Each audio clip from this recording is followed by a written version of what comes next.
What if I told you the American dream of owning a home wasn't just about freedom, family, or financial security? What if it was actually about keeping the government funded?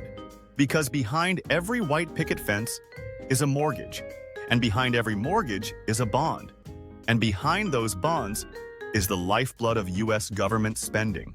This video will uncover how your mortgage is tied to treasury bonds, how the government engineered home ownership as an economic engine, and why the housing market might not just be a place to live, but a keystone in the architecture of American debt, growth, and global primacy. Let's start with the mechanics. When you buy a home, most people take out a mortgage. That mortgage is often sold to institutions like Fannie Mae or Freddie Mac, government-sponsored enterprises, GSEs, created to provide liquidity to lenders. These mortgages are pooled and turned into mortgage-backed securities, MBS. These MBS are then bought by investors, including large pension funds, foreign central banks, and yes, even the Federal Reserve. Here's the kicker.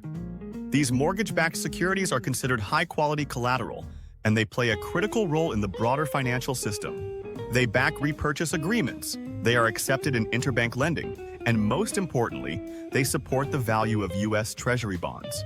And Treasury bonds?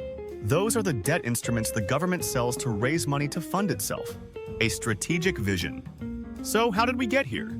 Was it just the natural evolution of markets? Not exactly. In the 1930s, during the Great Depression, the U.S. housing market collapsed.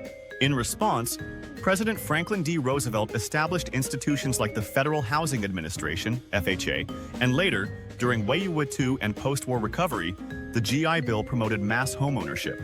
The strategy wasn't just social, it was economic. A nation of homeowners is unconquerable. FDR, 1938. By turning citizens into homeowners, the U.S. created a consumer base that was stable, productive, and compliant. A mortgage locks you into a financial system, encourages long-term employment, and turns you into a stakeholder in the economy. But more importantly, homeownership massively expanded the mortgage market, which allowed the government to link household debt to public debt, the debtist machine. Here's where it gets interesting and a bit unsettling. The U.S. federal government runs on deficits. As of 2024, the national debt is over $34 trillion. Each time Congress raises the debt ceiling, it authorizes the Treasury to issue more bonds. But who buys those bonds? Pension funds, banks, foreign governments, and indirectly, you do, through your mortgage. When mortgages are healthy, the MBS market is healthy. When MBS markets are healthy, financial institutions have more appetite for treasuries. And when treasuries sell, the government can spend. So when housing crashes, like in 2008, the federal debt engine sputters. This is why the Fed bought over $2.7 trillion in MBS after the financial crisis, to prop up this very pipeline. You were programmed to buy. Think about the messaging you grew up with. Renting is throwing money away. Owning a home is the American dream. Real estate always goes up. These weren't just marketing slogans. They were part of a government-aligned narrative that made you believe buying a home was a rite of passage.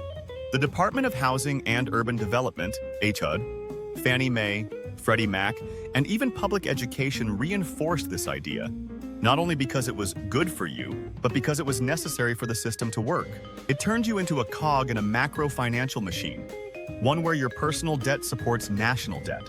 And now, as affordability crashes and interest rates spike, this system is showing cracks. So what does this mean for you? It means your personal finances are directly tied to federal fiscal policy. Your mortgage isn't just your problem. It's part of how the government stays solvent. It also means that real estate bubbles are more than market cycles. They are systemic risks. Because if enough mortgages go bad, the MBS market seizes up. And when that happens, treasury markets feel the pain. The dream of homeownership was never just about you. It was a collective economic strategy, a stabilizer, a tether. But now you get to ask the question, do I own my home, or does the system own me? And in a world of rising debt, broken dreams, and shifting paradigms, you'll want to understand what you're truly signing up for. Remember, American debt doesn't just fund America. It fuels the entire global engine of growth. The world runs on U.S. Treasury bonds. Foreign governments, banks, and corporations everywhere depend on their stability. So when we talk about mortgage debt, government spending, and fiat currency, We're really talking about the operating system of the modern world. You might wish for home prices to drop, but here's the catch. If everyone thinks prices will fall, no one will buy. And if no one buys, the system collapses. So the machine only works as long as things keep getting more expensive. It's the new evolutionary mechanism to drive survival of the fittest.